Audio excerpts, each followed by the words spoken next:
your coaching career? It feels great just to be able to get everything started, and I've always had these aspirations to jump into recruiting and potentially jump into coaching one day. So just being able to start that after my playing career here is it's a big blessing, and thank you to Avalos and the staff.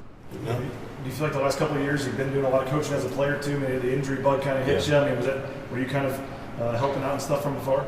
Yeah, that's the only thing I really could do, and it's unfortunate. Just caught the injury bug, and that's out of my control, and just making sure I was still involved in helping the other teammates as best as possible, and just doing that is the only thing that I could do, and it made it easier for my transition into recruiting. How tough was that for you? You come here with high hopes, wanting to play for Boise State and have a chance to do big things, and then if you don't get much of a chance in those 2 years to show that. Yeah, again, it's out of my control, and the only thing I could do was just keep my head down and keep grinding and keep working, and had my first injury, and just to come back and get re-injured was tough. But again, the only thing you could do is just keep pushing forward. And I've always had those aspirations of football goals, and goals outside of football, and doing recruiting and being able to establish relationships and build relationships with other players and people. So it was something that made it easier, and just having those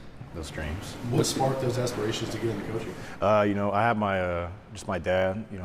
I grew up in a football family. My dad played in the NFL for a little bit, and I've just always had those dreams of wanting to make it to the NFL, but if not, outside of football, wanting to be able to be part of an organization or part of a collegiate organization. Just being able to help out and do recruiting. And so, yeah, big thank you to my dad.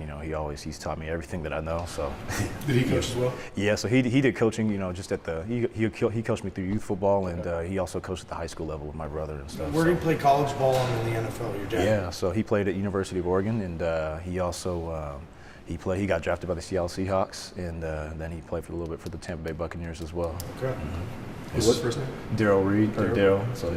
What's your official title and role in the recruiting office? Yeah, so I'm a graduate assistant of recruiting, and so I'm working up there with Kyle and with Coop, and so just being able to work with those two, it's a big blessing. They have great experience, and they're able to just teach me everything that they know, and just kind of guide me along and carry me along with them, and so I'm getting my master's program done right now, and should be done this spring.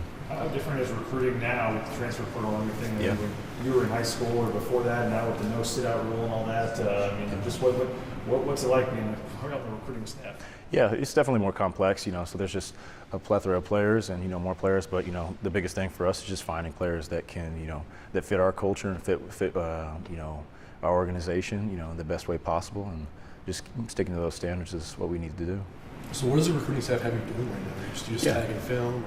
Yeah, so there's a plethora of things that I'm doing. So I'm, tagging film, and, also just, assisting with, the visits and, just junior days and everything like that. And, just as we go along, my role's expanding and just being able to handle more things. And so, yeah.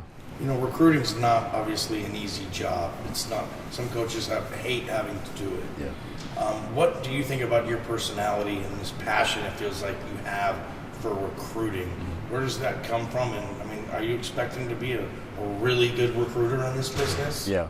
I'm just a people person. I'm very outgoing. So just being able to, again, I love establishing and building relationships with people. So, I feel like it's easy for me to just be able to relate with others and relate with the recruits, and, just having that experience, playing at this level, just being able to, just kind of tell them about this place and, what it's really truly about. But again, this place speaks for itself, and, just the history here. So, I feel like just with that experience, it allows for me to be, to be a good recruiter. And, I'm not there yet or where I want to be yet, but, I'm just looking at consistently elevating and growing.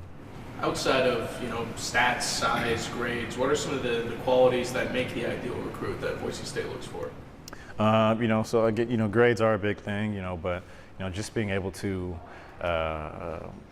be driven, and just have that work ethic, and just being able to time manage and everything. So, grades are obviously a big thing, and just like that, football IQ, if they can come in and, fit into our system and be able to have that knowledge, or be able to be coachable and have a strong work ethic, it goes a long way.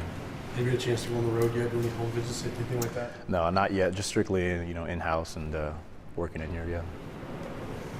What's the transfer portal like? What type of attention does the recruiting office? I mean, you guys constantly hitting refresh, and if a guy comes in, you make a call to coaches or connections you have. How do you guys attack the portal here? Yeah.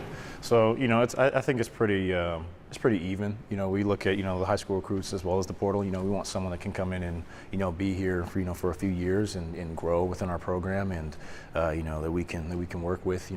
So.